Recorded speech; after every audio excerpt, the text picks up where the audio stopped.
So carrying on the theme of how we got to where we are and what our profession is about, I'm going to welcome Tim Falls. So remember the rules, you got to get on your feet and you got to welcome him properly. So Tim Falls from Keen.io, please come to the stage. Come on, yeah! All right, thanks a lot. So Tim is going to talk about how do we take an approach where we absolutely make the best approach to developer relations? How do we take a philosophical and a almost a spiritual approach to what we do? So Tim, thanks a lot. Thank you. All right, thank you very much for that wonderful intro, and thanks to Josh for kind of setting the stage for my talk as we have seen the history. Now we're going to look forward into the future. This talk isn't really about predictions. I'm not going to tell you or try to tell you what's going to happen in our future, but I think it's more of a talk about self-awareness, which can help us guide ourselves into deploying our best selves and to building the future of developer communities, and better yet, the future of business. So, as a lot of these talks start, I will tell you a little bit about me, but I don't want it to be a one-way street, so I'll ask a few questions about you also. I like to divide me into work and play. So I'm going to tell you about my play first to give you a little bit of an idea of like who I am as a person. I started my life with the sport of wrestling, which kind of defined me for about 20 years, which was an awesome thing, and it taught me a lot of things about work ethic. Growing up as a farm boy in Indiana, obviously I liked rap music.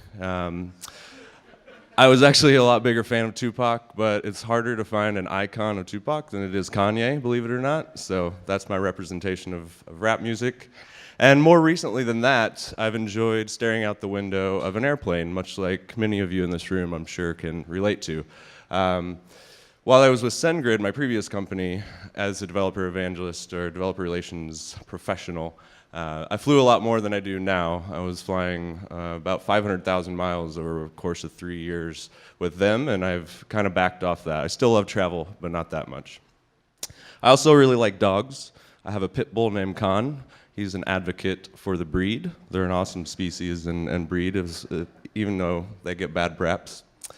And another thing that really contributes to my healthiness and happiness today is meditation and yoga, which I think is a great thing because it helps me and it makes me a happier person. And finally, I love capes. I own many capes. I have a friend in Humboldt County who makes capes by hand, and we're actually business partners. So if any of you would like to feel more super, I can hook you up with a cape. And finally, I like film, movies. Now, to be honest, this wouldn't typically be put in this slide, but I promise the fact that I like movies a little bit will make this whole talk make more sense to you all. So keep that in mind. And finally, from there, did you guys hear about Snapchat? It's cool, right? I love this thing. I think it's like one of the coolest things on the internet right now. And if you add me, we can send goofy shit back and forth. Now to that work part of my life. I started when I was 15 driving tractors on a farm.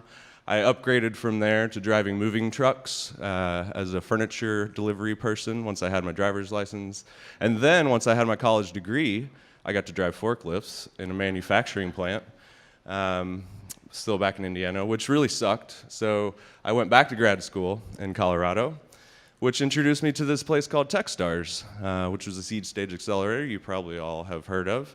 And that brought me to a company called SendGrid, where I was the 6th employee, stayed with them for 4 years until August of 2014, and helped them grow from 6 people to 250 people as a company. They're much bigger than that now, and helped grow a developer relations team of about over a dozen people at that time.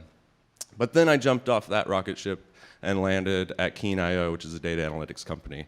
Happy to talk more about data analytics later on in the day if you'd like, but that's not what this talk is about, because we're at DevRelCon, talking about community. So, I told you we'd also ask some questions about you. I heard some questions that Aaron asked earlier, so But I want to know, a little better about in a granular way, like who's in the audience today, so I can shape my talk as we go along. So, with a raise of hands, I would like to ask you to participate and identify yourself based on the following questions. We'll start with titles. Who has the word advocate in their title? Okay. What about the word evangelist? All right. How about community? And who of you is here aspiring to make one of those things your title? Cool. And how about those who are aspiring to hire someone and give them that title? All right. That probably covers most of the people in the room, but titles don't define us all. So how about we ask some other fun questions? I think we had a raise of hands already from where people are. So who came the farthest? Who came the farthest? Did you already ask that, Aaron? No? Holler out your home city if you think you can. This one? Sydney? Where's Kansuke? Is Sydney farther than Tokyo? Maybe? Okay. We got Tokyo people too. Cool. Who likes string cheese? Yeah? Who is proud of the Warriors for setting an NBA record? Boo. Who's proud of Kobe? Kobe Bryant doing real good things? I thought I would hear more boos from him. All right, so now we have a little bit more rapport built, and we will move on with the talk. And the story I want to tell you today starts on an airplane. Imagine that. The last airplane I was on was coming back from London, back here to San Francisco, where I call home. And so I got to 10,000 feet, and I opened my laptop, and my inbox was all in offline mode, so I was ready to crank through some emails. First email I opened was one from my teammate, Taylor, who's somewhere in the back there. Happy birthday yesterday, Taylor. And she wrote a great email, but it kind of upset me because one of the points she made was that this conference was on April 16th, 2016. Great. Well, just so happened I had planned this wonderful trip to go to Costa Rica and take 2 weeks off and unwind and unplug and be on the beach. And for some reason, when I booked that ticket, my brain had farted, and I booked the ticket right on top of this conference, which obviously is like, man, that's kind of a pain. So I was annoyed, and then that annoyance kind of grew to a little bit of frustration and maybe to the point of anger. So I was like, all right, well, I have a decision in front of me. Make a speech or go to the beach. And obviously, you know what I decided. But instead of deciding in that moment, I chose to take a minute away from my computer, let myself calm down a little bit since I was a little upset, and decisions aren't made well when you're emotional. And I flicked on the movies. And I chose a movie on that flight called The Big Short. The Big Short is about the Great Recession that we just went through, about subprime mortgages and how that whole thing led to an economic downfall. And my big takeaway from this movie was that there were a certain number of human beings who made a certain number of decisions that greatly affected millions of other people. And those decisions were largely driven by money and profit for some people.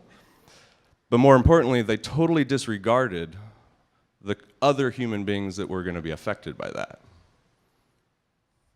A week later, I watched another movie. It was called The Revenant. And this happened about 200 years prior to the Great Recession. It happened as Europeans were coming across America, and those Europeans were in search of beaver pelts, because beaver pelts could be used to make fancy fur hats. And people in Europe would pay lots of money for those fancy fur hats. And believe it or not, this movie had something very much in common with The Big Short, in that movement of those Europeans across America in search of beaver pelts destroyed lots of communities. Those people who were making decisions to support their families, to make money, to profit, while those motivations are okay, they disregarded the people that they were going to affect, the communities that they were going to touch. So that brings me back to the flight. I'm here today, so I chose to be here, but I had to call the airline and switch my flight. And as I'm sure most of you know, and from experience, that's not fun. I called, I asked things, and they were arguing, and they said, here's a fee, and here's a penalty, and here's a cancellation, and it ended up being hundreds of dollars more than the original ticket. I still haven't changed it. The really frustrating thing was I felt like I was talking to a robot, because the person on the other end of the line kept repeating themselves and reading from the script that they had in front of them. Sadly, the company that employed that person had stripped that person from their personal agency. That person was not empowered to make decisions that were in the customer's best interest or in that employee's best interest. So for reasons including profit, but surely including lots of other things, that corporation had put structure around that employee's job that restricted them from doing what they thought surely was the right thing to do from a human perspective. And that's a big problem that exists today, I believe, in America and around the world. So we're in this timeline, zooming out from kind of the place where Josh brought us to earlier, where the Industrial Revolution happened several hundred years ago, and the industrial age has passed us. The digital revolution is happening and has been happening for several years now. And the information age is where we are. We're here, meow. And no, there was no bet to get me to say the word meow. I just wanted to say it because it's fun. But there's a question mark in front of us. And that's what we're going to talk about for the rest of this talk. Towards that question mark, there's evidence of change happening in this information age that we're in now. Evidence like HR no longer being called HR, but people teams. Evidence like private equity firms focusing much more on the people they invest in than the companies. And I believe the biggest piece of evidence of this change that is happening is us. The fact that we are here as a really big group of people at a conference talking about DevRel, which is humans doing business with other humans, and putting a human face on companies so that other companies and the humans in those companies can relate to each other and succeed together. So this represents a paradigm shift. The model is changing, which also represents an opportunity. And with that opportunity comes responsibility. And to be sure, all of these things are very big, and we're in the midst of them. So we're on that timeline at this crossroads, where there are some things that we should or could do and a few things that we must. And we, as a group of people, I believe, are very, very uniquely positioned to embrace this opportunity. And I believe we must assume some level of responsibility to take the world of business forward into a brighter future where we're all happier and healthier. So you might ask, why is this us? Why do we have to do this? Well, first look at the numbers. This is just based on a LinkedIn search for titles. And if you search for evangelist or advocate or community, which many of you in this room have in your titles, you get pretty big numbers and results. If you add developer onto each one of those, you get fewer results, but still a lot. So not only do we have numbers, but we have these corporations that are behind us, both big and small, with lots and lots of resources, people, money, technologies that can do really amazing things if put to the right use. So at the high end, we're over 1 million people with those titles. At the low end, over 16,000 people.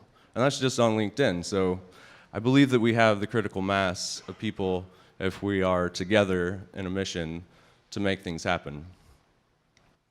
Beyond that, anyone in this room can write an article tomorrow, a blog post, and get it featured on Hacker News. From there, it might just go up mainstream to TechCrunch, and then from there, even further upstream to the New York Times. Now you're reaching billions of people. That's a lot of reach and a lot of influence that we're pretty uniquely positioned to have. So once again, we're on this timeline. And this timeline involves a shift from companies that disregard the communities and the people that they interact with and that they touch and that they affect, towards companies that we're involved with today who care about those communities and care about the people and are taking a more human approach to business. So, I will leave you, or not leaving you, but I'm going to let you enjoy this for the next 40 seconds, and then we'll go into the rest of the talk.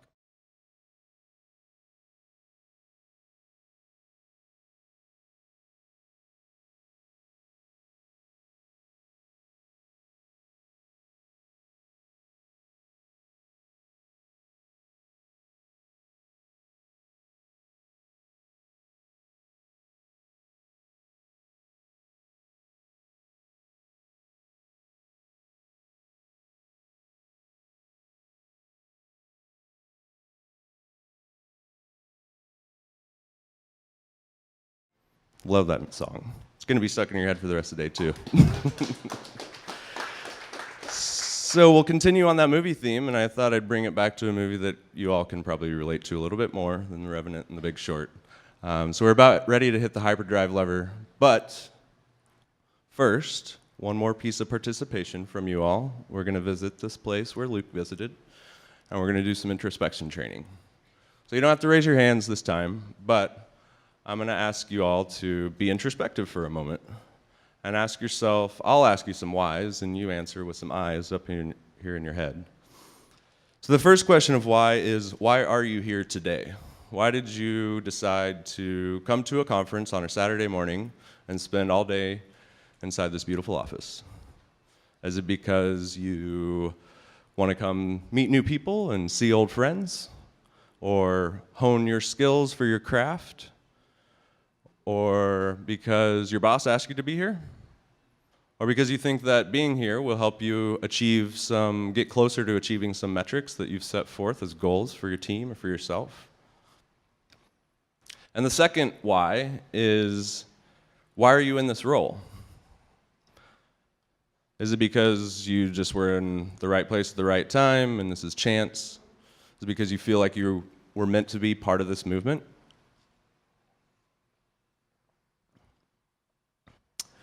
Is it because you were tired of writing code and you want to get out of the office a little bit and travel the world?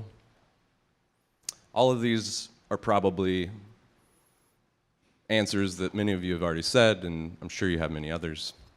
But thinking about these things can help the rest of this talk sink in a little bit better. And the most important thing is the motivations behind your answers. So I encourage you to stop being introspective now and listen to the rest of the talk so we can have a productive discussion. But return to that later, if you will. So now we're hitting hyperdrive. We're ready to go, Chewy. And as we go into this journey, we're going to need some power-ups. Did you know that the lightsaber is powered by crystals, and there's several different types of crystals, but without the Force, those crystals are really nothing. The lightsaber is a manifestation of a Jedi's connection to the Force. So I'm going to share with you what I think are some crystals that you can take forth in this journey to help us move us in the right direction. So the first one is effective communication. What I mean by this is we need to be a lot better at communicating and expressing what we do and why we do it. Effective communication needs to happen while sending signals from one person to one person and one person to many. It also needs to be a two-way road. It can't just be you being really effective at communicating what you want to communicate to other people, but being really effective at perceiving and interpreting what others are communicating to you, and knowing when there's a delta between what they're saying and what you understand, and using your communication skills to get to the bottom of it. Communication needs to be twofold in that it's quantitative in nature. And wait, I'll let you learn more about that from Rob later this afternoon on quantitative stuff, ROI, metrics. It also needs to be qualitative in nature. It needs to be anecdotes, stories. And this stuff complements what we talked about before with qualitative and quantitative aspects of your communication, you can tell much better stories and you can get the point across to people so well that they understand it and absorb it to the point where they can repeat it and explain it to someone else. That's what you want to achieve. Some tools that I use at Keen to do this throughout our organization, communicate what we do and why we do it. This is an example from a talk we had with the sales team recently, and they asked, how do we approach our sales process in a community-minded way? And I said, well, I'm not going to tell you how to do your job, but I'll say, here's a tool that you can use. Apply filters. Apply the filters of humanness, helpfulness, and honesty, which is not only truthfulness, but transparency. So in any interactions you have with other people that you're doing business with, apply these filters, and I believe you'll be taking a community-minded approach. The second crystal is participation and inclusion. So participation is about getting your team members who aren't on the developer relations team, aren't on community or evangelism team, involved in what you're doing. Because the more firsthand experience they have in being a part of this stuff, the better they're going to understand it. This complements participation complements that effective communication and really rounds out the understanding. Another example, at Keen, we recently took about 100 community members to a science museum here in San Francisco for an evening. Now, there's only 5 people on our community team, and only 3 of them are based in San Francisco, so we needed some help to really create engagement with our 100 community members. So about 20 Keenies came out to the Exploratorium after dark and interacted with our community, from our sales and engineering and leadership teams. And through that participation, they much better understood as they walked home that night why we invest in community and what value it creates. The second one is inclusion. Now, we talk about a lot about inclusion. We talk about diversity, but talking about it is not good enough. Being deliberate and intentional and changing behaviors is what has to happen. So instead of just talking, I want to show that we're also walking, and you can too. This is a quote from a meetup that we had at our office, and my teammate SJ, she's very deliberate and very intentional about making sure that our events are inclusive. And she didn't require that everybody in this event be a woman in terms of the speakers, but that happened. And someone at that event said, wow, this is the first Silicon Valley talk I've attended with an all-female panel where the topic isn't women in tech. And this came about through intention. The third crystal I'll share with you is to begin within. This might sound a little more on the hippie side of things, and it might even sound selfish to you, but beginning within is one of the most important things that you can do to go out in the world and be the shining positive light and be helpful and do your job well. Beginning within includes physical well-being, obviously, getting exercise. It's really hard to do when you're on the road doing this job, but it's important. But it also must include mental hygiene and being really in touch with how you're feeling from a mental and emotional standpoint. It has to be both. And as a group of people, we can be a woeful bunch, I believe. I've been guilty of it for sure, saying, damn it, I had to work all weekend, damn it, I haven't had a time off in a long time. But as a Buddhist philosophy goes, pain is inevitable, but suffering is optional.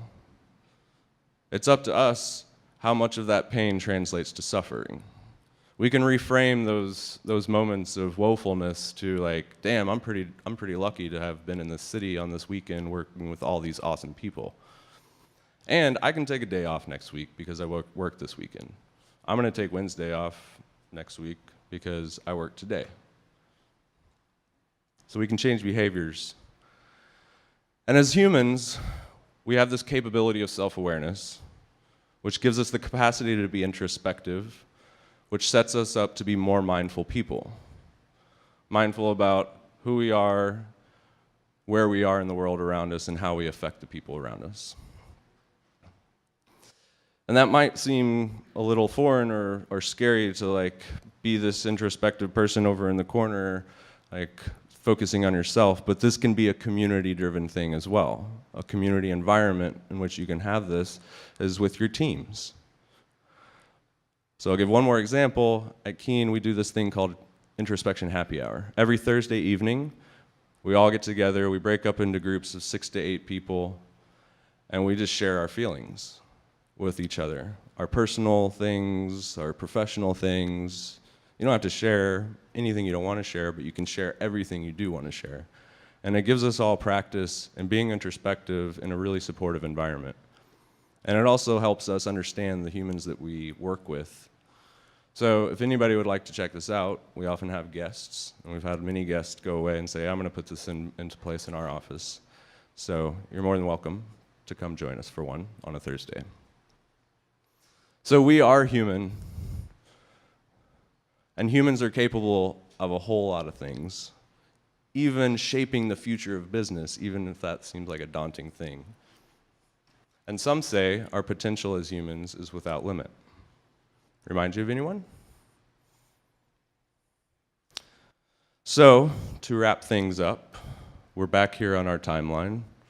We're at this spot where we can continue to allow businesses to disregard the communities that they touch and the people that they affect, or we can continue doing what we're doing in this room, being the humans and representing the companies behind us as companies that care about the people that they affect. And we can jump on a rocket ship in the right direction and keep moving things forward and make sure that developer evangelism, developer advocacy, and community is not something that only a select few companies in the world embrace, but every single company in the world embraces. And if they don't, and if they continue disregarding the people that they affect, then they'll fail. And the ones who really care about the people that they affect will succeed. So, by practicing effective communication, by ensuring participation and inclusion, and by beginning within, and a lot more, but those are some starting points to overcome the hurdles and to be our best selves. We can have more human companies, healthier workplaces, happier people, more sustainable success, fulfilling lives and careers, and more balanced societies. And if that's not enough, we can have a party in an Ewok village in the treetops. So here's where credits are due. And I would love to continue the discussion as the day goes on. So thank you very much. Here's my contact info. Enjoy the rest of the day.